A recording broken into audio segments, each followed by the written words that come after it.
27. Sovereignty, Power and Dominion.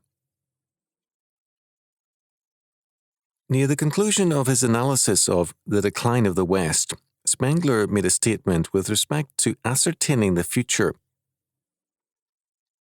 A power can be overthrown only by another power, not by a principle. Principles or ideas can have an extensive influence. They can create a climate of opinion which can greatly affect a culture, but they are not a power unless they are a religious faith, the governing power in a man's life and in a culture. Ideas prevail when a faith no longer governs.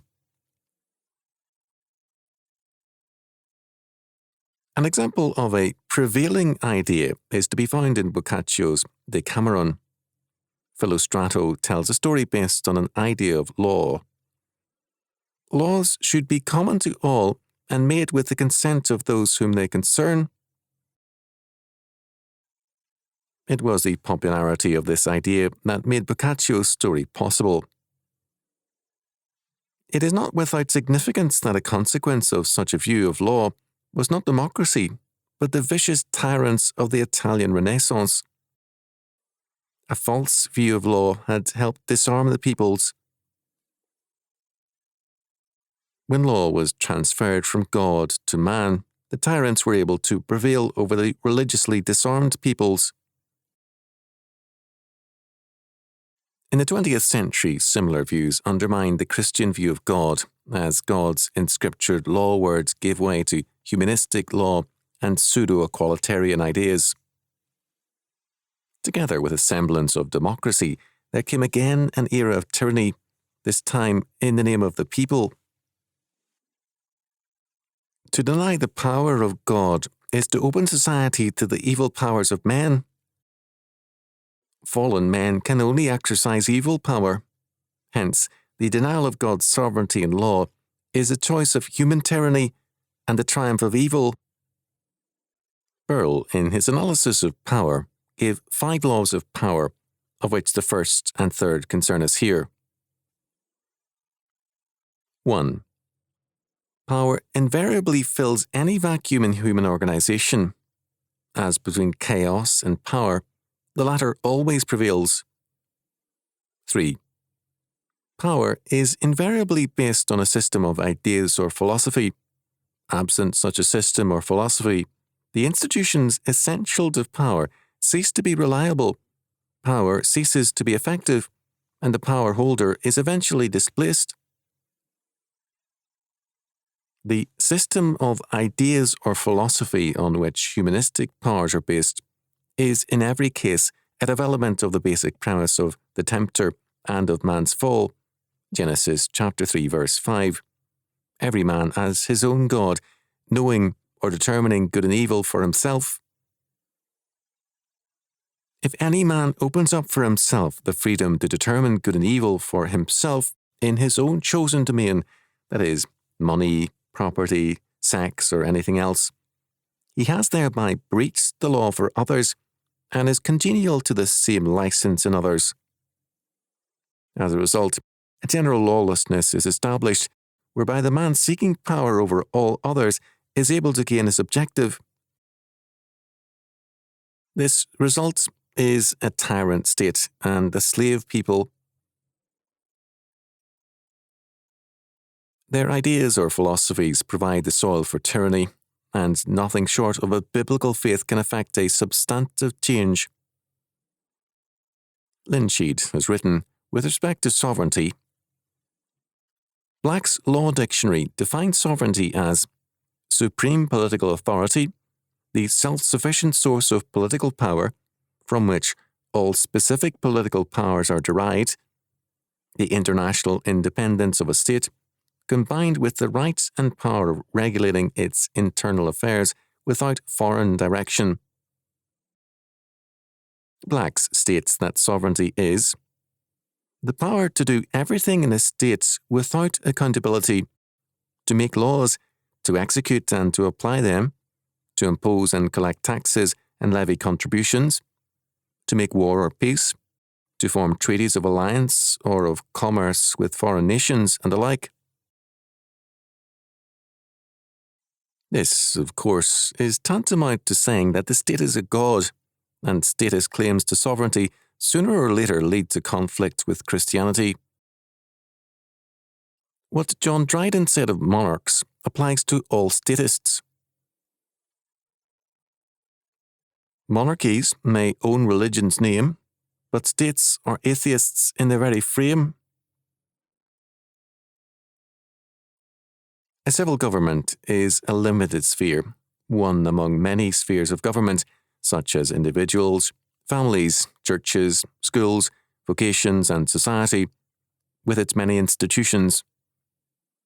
A state sees itself as the government, and all these other spheres as under its jurisdiction. It sees itself in Black's language as the self-sufficient source of political power, and eventually of all power. With Spengler's and Black's premises concerning power in mind, let us go a step further. The practitioners of revolution speak readily about power to the people, that is, power to the downtrodden and the helpless. In all revolutions, however, the people become only more savagely oppressed. The new power group oppresses more savagely than any would have imagined possible, and the people are its primary victims. In any and every non-Christian society, power allies itself with power, not weakness. It exploits weakness. The powers in a society may compete for supreme power. They may seek to weaken or demolish one another. What is always certain is that the weak will be destroyed. The weak may be flattered. They may technically be given an equal status in theory, but not in practice. Cicero saw himself and other men as gods. For Cicero, the common possessions of the gods and of men was reason, and law is the highest reason implanted in nature, and law is a natural force. Of course, for Cicero, very few men in the Roman Empire or elsewhere were men of reason. Thus, this godhood was in fact very limited, held by a few. Cicero's affirmation of the gods was pragmatic. The common people should be persuaded that the gods are the lords and rulers of all things, and that what is done by their will and authority. Ruling them would then be easier.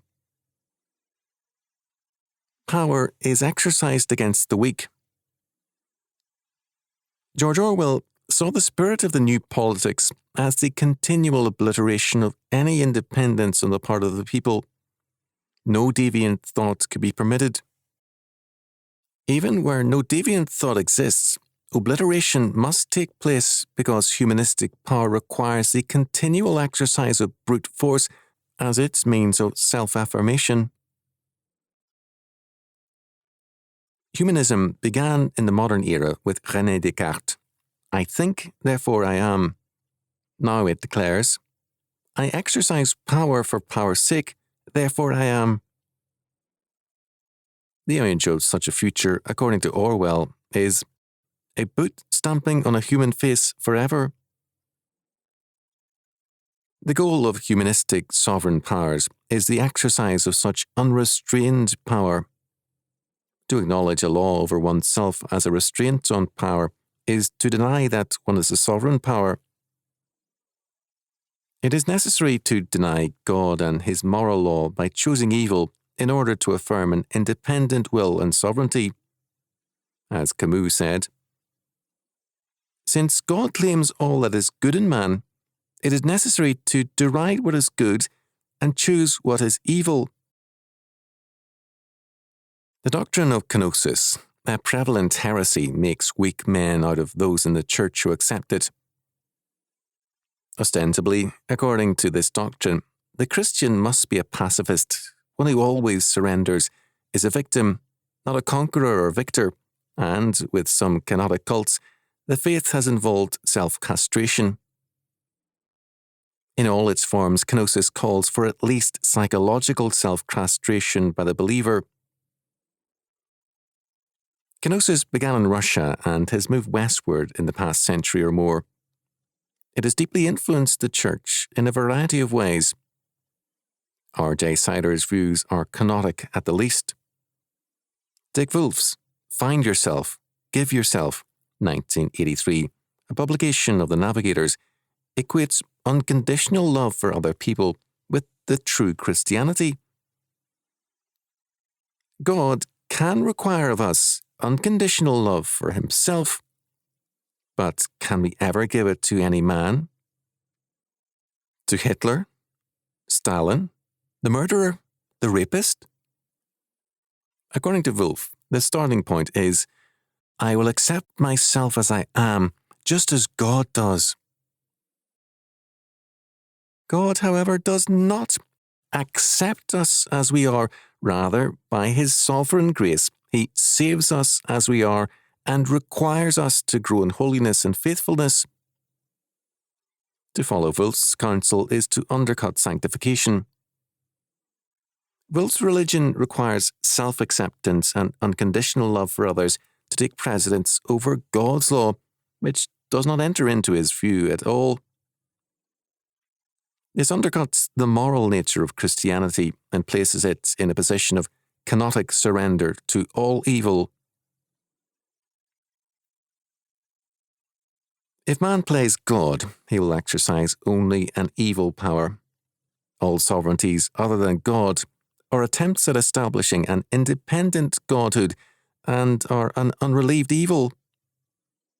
The Christian can never exercise sovereign power. As David tells us, God hath spoken once, twice have I heard this, that power belongeth unto God. Psalm 62, verse 11. At most, the Christian can exercise delegated power. His truest power comes from faithfulness to the every word of God. Matthew chapter 4, verse 4. God's law word gives man the way to dominion, and dominion is not domination. Domination is the exercise of lawless power over others. Dominion is the exercise of godly power in our God-given sphere. The rejection of God's sovereignty leads to domination. The affirmation of God's sovereignty and his law is the foundation of dominion. It is also the means to power under God. To return to Spengler's premise, we must add, a humanistic power can only be truly overthrown by God's power, and men cannot escape domination and tyranny apart from a return to the triune God and their total calling and dominion mandate under him.